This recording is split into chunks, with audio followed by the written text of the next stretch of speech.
Un'iniziativa lanciata dalla nostra emittente con l'impegno dei candidati alle elezioni per l'istanza dell'autonomia del Veneto. Prima delle urne vi diremo chi ha firmato e chi no.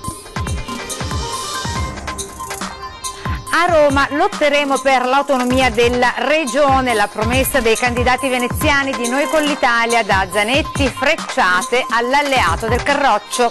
Multe nel bilancio di previsione 2018 che Farsetti ha inserito introiti inferiori a quello dell'anno precedente. Attenzione su manutenzione, segnaletica, luci e potenziamento dei controlli. Attacco a tutto campo all'amministrazione comunale del Partito Democratico sul fronte della mobilità. Le proposte alternative alla scelta della giunta Brugnaro.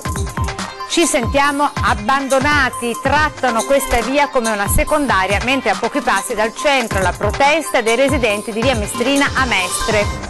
Ultima domenica di Carnevale in piazza San Marco il volo dell'Aquila con Renzo Rosso nel segno della pace, folla a Mestre per il volo dell'asino, tutto bene sul fronte della sicurezza. Basket, batticuore fino alla fine, ma la vittoria è andata all'Umana Reyer che ha concluso il match 83-85 sul parquet di Cremona. De Raffaele, è stata una bella sfida.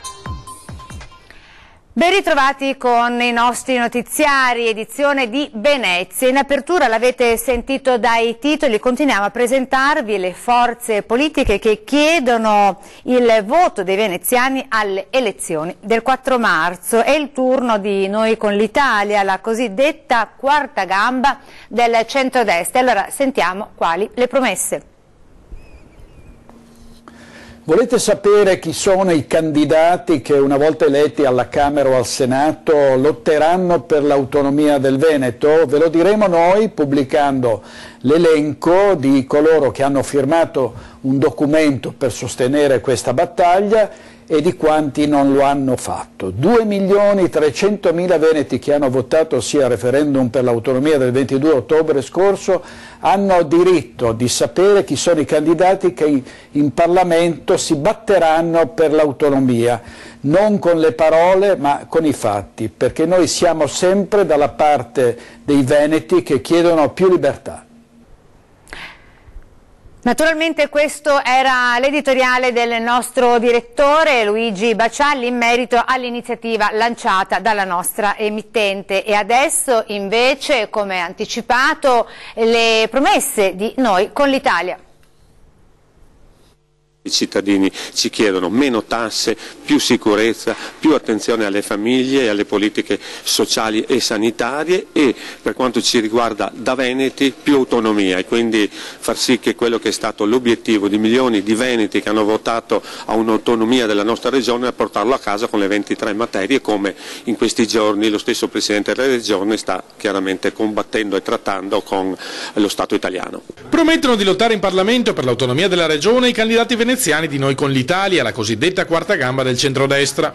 Si sa che un tavolo a tre gambe non ha grande stabilità, riflette il senatore uscente di NCD Franco Conte, e si rischia che i 3 punti di appoggio diventino 3 punti di debolezza. Il nostro ruolo è dare equilibrio, ragionevolezza, stabilità e serietà alle proposte elettorali del centrodestra. La definizione sta però stretta ad Antonio De Poli, storico esponente dell'UDC. L'aspirazione, spiega, è più a diventare un quarto polo. Siamo quarti solo in ordine cronologico di arrivo, gli fa eco l'ex viceministro all'economia Enrico Zanetti, non lo saremo in quanto a voti presi.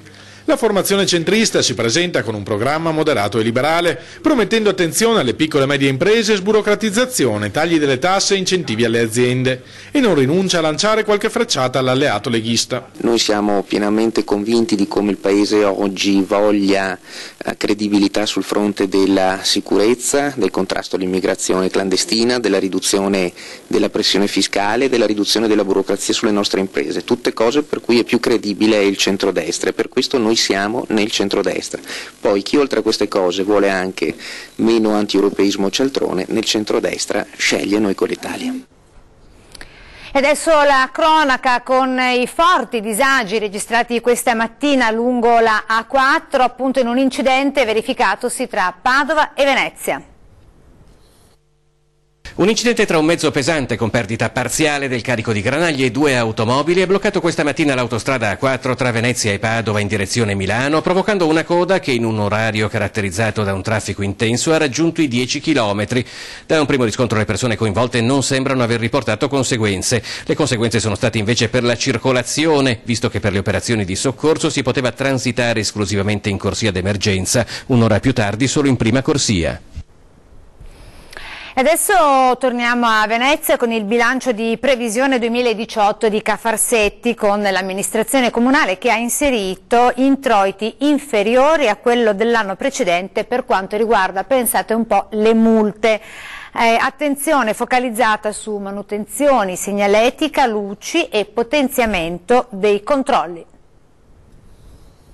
Il Comune ha indicato nel bilancio di previsione 2018 17 milioni di euro come possibili entrate derivanti dalle multe per infrazioni al codice della strada. Si tratterebbe di una cifra inferiore rispetto ai 21 milioni dell'anno precedente, ma l'assessore al bilancio specifica. In sostanza io non so se nel 18 si riverificheranno di nuovo le condizioni per arrivare ai 21, preferisco avere a bilancio 17 e poi tutto quello che in più viene in più. La metà delle risorse dovrà essere utilizzata per legge in manutenzioni stradali e opere in grado di migliorare il livello di sicurezza della viabilità. Nel documento si prevedono anche 8 milioni di euro in entrata derivanti da sanzioni per violazione al codice della strada, che saranno in parte utilizzati per gli accantonamenti per fondo crediti di dubbia esigibilità. Tra i capitoli di spesa principali poi le risorse che saranno stanziate per ammodernare l'illuminazione pubblica e non solo, massima attenzione sulla sicurezza. Praticamente nel 2018 avremo, da quando abbiamo iniziato il mandato, circa 180 vigili in più tra tempo indeterminato e tempo determinato, per cui si capisce bene che puntiamo non molto, moltissimo sulla sicurezza. Anche il discorso di illuminazione va benissimo per ciclisti e pedoni, soprattutto alla sera, per cui anche una sicurezza stradale, tra virgolette, non solo una sicurezza di altro tipo, insomma. Abbiamo anche acquistato 13 autovetture per fare nuovi pattugliamenti, utilizzando 40 nuovi vigili a tempo determinato che faranno più ronde su Mestre, insomma, sulla terraferma. E nuovi attacchi al sindaco Brugnaro, stavolta arrivano sul fronte della mobilità da parte dell'opposizione, il Partito Democratico, con scelte radicalmente opposte a quelle appunto dell'amministrazione comunale. Vediamo. Viabilità e trasporto pubblico a Venezia seguono logiche obsolete, secondo il Partito Democratico, che avanza una serie di proposte per rivoluzionare completamente la circolazione in città. A partire da Piazzale Roma, dove dopo le 9:30 di mattina non dovrebbero più arrivare autobus, sostituiti da una maggiore frequenza di corsa del tram, una ogni 5 minuti. Mentre tutti i mezzi automobilistici verrebbero dirottati nei 2 hub di Piazzale Cialdini e della stazione ferroviaria. Le linee che confluiscono dalle varie parti della città metropolitana e del Comune di Venezia possono scambiare, i passeggeri possono scambiare il mezzo con treno oppure con tram. In orario serale la proposta è invece di ridurre la frequenza del tram da una corsa ogni 10 minuti a una ogni 12 e utilizzare i risparmi per finanziare nuovi collegamenti con le zone periferiche. Territori che in questo momento sono poco serviti e che questa amministrazione ha voluto penalizzare. Pensiamo da un lato a Zelarino, dall'altro a Campalto, Favaro e Villaggio Laguna, dove poi in tutti questi territori c'è un'altra percentuale anche di anziani che ovviamente hanno un estremo bisogno di utilizzare i mezzi pubblici. I democratici chiedono poi che sia realizzata la nuova tratta del tram fino a San Basilio e che le attuali linee siano modificate da subito a costo zero. Prevedere una tratta del tram da Venezia al Cialdini e invece l'altra da Favaro a Marghera, di modo che quando vi siano incidenti nel Ponte della Libertà l'intero trasporto di Mestre non venga bloccato. Il responsabile populista, secondo il PD, è stata l'abolizione delle ZTL, che andrebbero reintrodotte e incrementate per ottenere anche nuove corsie preferenziali per il tram. Sono migliaia i morti ogni anno che ci sono a causa delle polveri sottili e è una cosa importante. Al tempo stesso favorire quanto più il trasporto pubblico. Ancora entra una gamba tesa sempre nei confronti dell'amministrazione comunale Brugnaro, stavolta i residenti, sono quelli di Mestre, di via Mestrina, che ai nostri microfoni hanno denunciato via Mestrina, zona completamente degradata, in balia di spacciatori e delinquenti. Per questo ci hanno chiamato per farci questa segnalazione. Vediamo. Noi ci sentiamo abbandonati, ma non da adesso, da 28 anni, le dico da quando io abito qua, quando hanno riqualificato tutta la zona di via Costa, hanno riqualificato anche le strade laterali, vede che sono tutte aree pedonali, anche se non vengono rispettate. Questo pezzo del quartiere Altobello è l'unico che non è stato toccato. Il centro scommesse chiuso da circa un anno dopo proteste e segnalazioni. Il negozio utilizzato come centro di preghiera, nei giorni scorsi è il centro di polemiche che ora ha ricevuto lo stop da Cafarsetti, ma anche una ZTL che riguarda un breve tratto che molti dei residenti in via Mestrina vorrebbero fosse attiva, ma così non è. Controlli dei vigili per controllare chi ha il marchio, il cartellino che autorizza i residenti o chi ci lavora a entrare, non sono mai venuti. Io ho sollecitato personalmente tantissime volte i vigili, la polizia eccetera, e adesso stanno facendo dei lavori, mi hanno detto che cambieranno la cartellonistica, però da un anno e mezzo a questa parte qui entrano ed escono tutta la città. Ecco, volevo solo magari sottolineare questa cosa della ZTL che non è che è attiva sulla carta ma non è attiva sul serio. Una via decisamente troppo trafficata. Il nostro problema di quelli che ci abitano qua è il traffico automobilistico di camion, di furgoni, di tutto e di più, che poi da qui invadono la zona pedonale, che è pedonale a tutti gli effetti. Qui la gente, che questo parcheggio, vedi, questo come nel mio, è privato, ma qui ci parcheggiano cani e porci, per dirla semplicemente, e ci sono le macchine sempre in doppia fila per via della trattoria, e quindi è una strada veramente disastrata. Una via centrale che però, dicono in molti, è stata abbandonata. Una parte della città che vorrebbe risolversi un attimo, venire fuori, invece la stanno facendo morire, mettendoci tutte la buona volontà dei cittadini. Insomma, dai dubbi dei residenti in merito al degrado di via Mestrina, dovuto anche e soprattutto ai cantieri per la zona traffico limitato, prontamente arriva la risposta dell'assessore alla mobilità Renato Boraso, che spiega il perché di tante difficoltà. Siamo un po' in ritardo, ma dovuto non a noi, dovuto al fatto che il Ministero dei Trasporti la prima fase ha bocciato questo tipo di telecamera. Ci fu contestato la posizione, la brevità della telecamera eccetera, però abbiamo sistemato, abbiamo rifatto l'ordinanza e adesso il Ministero ci ha detto di sì. Io comprendo le proteste dei concittadini, abbiano un po' di pazienza che ormai ci siamo, insomma. Il Ministero dunque ha bloccato la richiesta di ZTL in via Mestrina. Il motivo, spiega l'assessore, ha presto detto, non era chiaro perché fosse necessario per un tratto così breve, come del resto commenta anche qualche residente. Eppure il motivo per chi amministra il territorio è molto chiaro. Da via Pepe e dall'accesso su via Corso del Popolo c'erano persone che continuamente andavano in contromano. E in più c'era una presenza abnorme di personaggi poco qualificanti che, devo dirvi, fatta caso, in quest'ultimo anno e mezzo non c'è più perché hanno chiuso un'attività. Purtroppo la città è piena di attività legate al gioco e alle scommesse, che a volte ci sono dei personaggi che sono veramente pesanti e per chi abita ovviamente è un problema. Quindi su richiesta proprio specifica dei nostri concittadini abbiamo deciso, a tutela ha più un valore legato alla sicurezza questa telecamera. Per quanto riguarda invece le condizioni del manto stradale, Boraso assicura che gli interventi necessari inizieranno a breve. Seconda vicenda, noi ci eravamo impegnati anche a riasfaltare e sistemare quel tratto di via Mestrina, perché se voi andate lì vedete una situazione di un po' di degrado del manto stradale e dei marciapiedi, e quindi l'obiettivo sarà senz'altro in primavera, appena sistemato, asfaltato. L'assessore Zaccariotto mi ha garantito che i lavori sono in corso d'opera, però con il freddo certi tipi di lavori sulle strade non si possono effettuare. Noi siamo anche lì pronti con la telecamera e verrà effettuato l'apertura come previsto. E anche noi da qui siamo pronti con la telecamera a segnalare a chi di dovere quanto ci riferite voi telespettatori da casa, quindi continuate ad usufruire di questo spazio, lo dico ad Antenna, lo spazio appunto dedicato a voi, segnalateci disagi e disservizi, interverremo. SMS e WhatsApp al 351 17 55 340, mail a redazione @antenna3.it, telefono e segreteria allo 0422 02 30 898. Un messaggio è quello indirizzato a tutte le forze politiche a difesa della città di Venezia e dei suoi residenti. Lo lanciano in vista delle prossime elezioni gli attivisti di Venezia.com con una delle loro azioni eclatanti.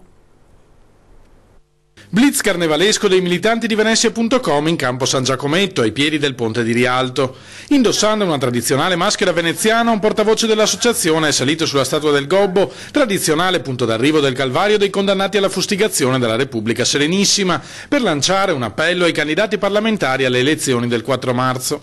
Chiediamo se siete disposti, in qualità di futuri parlamentari, a valutare il sostegno ad iniziative tese a realizzare uno statuto speciale per Venezia insulare e la sua laguna, al fine di salvare e preservare un patrimonio culturale ed umano unico al mondo. Un atto reso necessario, spiegano gli attivisti, dall'indifferenza mostrata da tutte le forze politiche in questa campagna elettorale per i problemi che affliggono i centri storici e artistici più importanti d'Italia.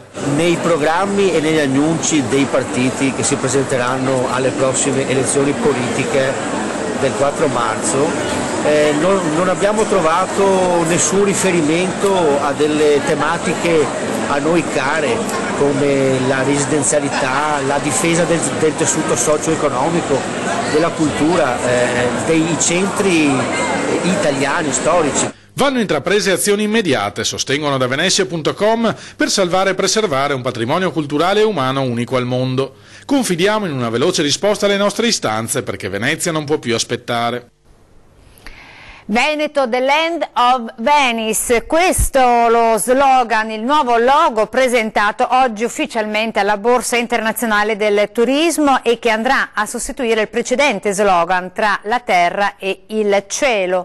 Con oltre 70 milioni di presenze all'anno, il Veneto è la prima regione turistica d'Italia, con un indotto che vale 17 miliardi di euro. La nostra regione non è solo Venezia, però è Venezia, è un buon biglietto da visita.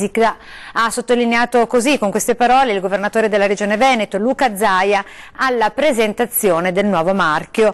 Così vogliamo aprirci ad un mercato sempre più internazionale. Con questa operazione la regione mira, partendo da Venezia, a promuovere l'intera ricchezza di proposte che va dal lago di Garda alle terme, dalle spiagge alle colline, dalle Dolomiti alle città d'arte. A proposito di città d'arte, continuiamo a parlare di Venezia e della terraferma con la domenica del Gran Carnevale, il rush finale, ma lo facciamo tra poco, dopo la pubblicità.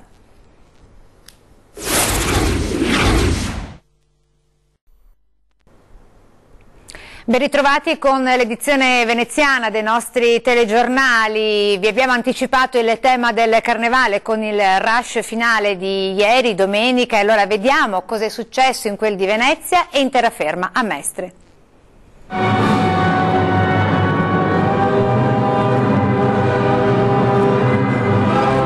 Che quando sei là in alto all'inizio è emozionante, molto emozionante. Facile come una passeggiata, sembra voler dire facendo finta di camminare nel vuoto durante la discesa dal campanile di San Marco.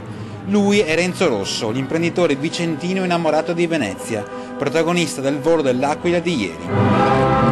Più che una camminata, una cavalcata, come suggeriscono le note di Wagner, ma la musica cambia quando l'Aquila si posa sul palco, dove ad accoglierla ci sono bellicose le maschere di Donald Trump e del presidente nordcoreano Kim Jong-un. Fare la pace, in fondo, è una cosa facile come camminare, appunto. Basta premere l'apposito pulsante e come per magia dal cielo scendono tanti cuoricini. I due presidenti si abbracciano e ballano insieme. Direi che è un bellissimo messaggio, poi è carnevale, festa, per cui divertiamoci. Poi il mondo è già così tanto triste, un po' di gioia non fa male. E mentre in piazza San Marco scoppiava la pace, piazza Ferretto a Mestre si godeva il volo dell'asino, irriverente contraltare di terraferma al carnevale veneziano. Festa all'insegna della modernità, con famiglie e bambini in maschera a gremire la piazza e a scortare l'asino volante lungo le sue piroette in aria. A scegliere Mestre anche Luigi Brugnaro. Sono orgoglioso di essere qui, ha detto il sindaco. A Mestre c'è il nostro futuro. Ci sono i giovani e ci sono le famiglie. Dal Carnevale alla Mostra del Cinema sarà il regista Guillermo del Toro a presiedere la giuria internazionale del concorso della 75esima Mostra internazionale d'arte cinematografica della Biennale di Venezia, che lo ricordiamo si terrà dal 29 agosto all'8 settembre appunto corrente, che assegnerà il Leone d'Oro per il miglior film e gli altri premi ufficiali. La decisione è stata presa dal CDA della Biennale di Venezia, presieduto da Paolo Baratta, che ha fatto proprio la proposta del direttore della mostra, Alberto Barbera.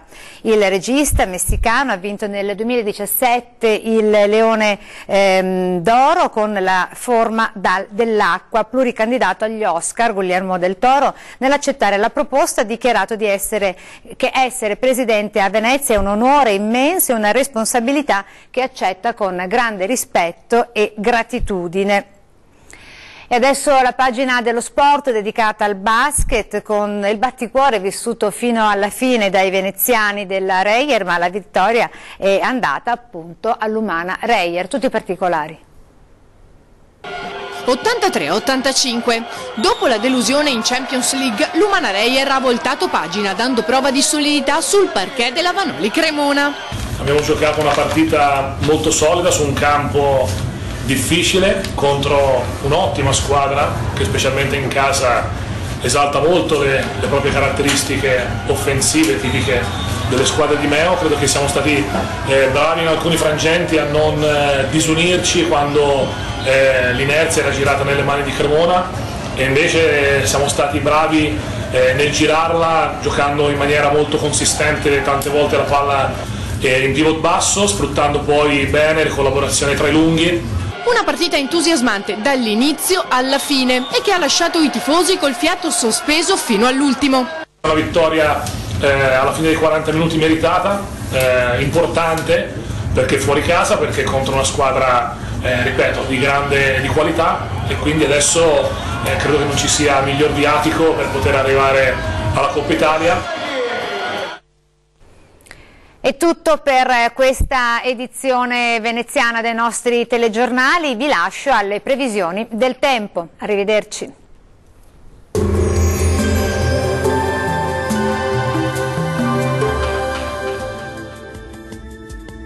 Sarà una giornata di tempo asciutto e stabile sul Triveneto, dove a dominare sarà il sole. Vediamo insieme il dettaglio di martedì 13 febbraio. Sul Veneto tornano ad esserci condizioni di tempo asciutto e stabile sulla nostra regione, dove splenderà appunto il sole, il cielo sarà sereno o al massimo poco nuvoloso un po' su tutti i settori. Le temperature massime saranno comprese tra 5 e 8 gradi, valori minimi tra -3 e 2 gradi circa. Spostiamoci ora a vedere la situazione del Friuli Venezia Giulia. Anche qui sarà asciutto e stabile ovunque, bella giornata di sole dunque anche sulla nostra regione, il cielo sarà sereno o al massimo poco nuvoloso un po' su tutti i settori. Vediamo anche le temperature, le massime saranno comprese tra 6 e 7 gradi, minime tra -1 e 1 grado. Concludiamo infine con uno sguardo alla situazione del Trentino Alto Adige. Anche qui bel tempo stabile, sarà una bella giornata di sole, il cielo infatti si presenterà sereno sui settori meridionali, al massimo poco nuvoloso altrove. Vediamo anche in questo caso le temperature, le massime saranno comprese tra 7 e 8 gradi, minime tra lo 0 e 1 grado. Il mare sarà generalmente mosso, i venti moderati settentrionali. Dal meteo di Antenna 3 per ora è tutto, arrivederci.